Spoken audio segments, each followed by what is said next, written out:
NTSB released new information about a deadly helicopter crash. It happened in April 2016 in Pigeon Forge. All 5 people on board, including the pilot, died in the crash. 10 News reporter Cole Sullivan has the report where investigators appear to be narrowing in on what actually caused the crash. Cole? Robin, investigators are paying close attention to the fuel pump in the helicopter.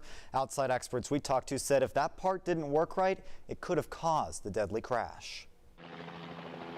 If a helicopter's fuel pump fails, you're going down, but just where you go is you may not have too much of a choice.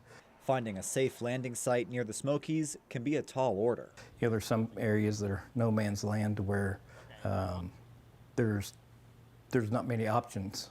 That could be one factor in the NTSB's final conclusion on what caused a deadly 2016 helicopter crash in Pigeon Forge. The crash killed pilot Jason Dahl, Jonna Morvant, siblings Parker and Peyton Rasmussen, and Peyton's boyfriend, Michael Mastelez.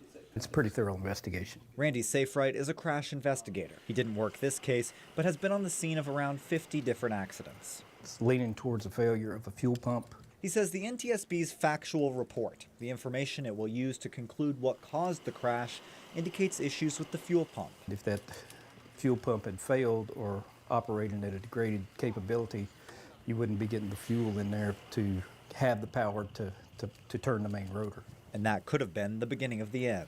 Usually an accident like that, there's more than just one thing happens. The report says it was especially windy that day. The chopper hit a tree on top of a ridge and slid further than a football field before it went up in flames. Now investigators appear ready to say why. And it will help other helicopter operators because they're going to make sure that doesn't happen again.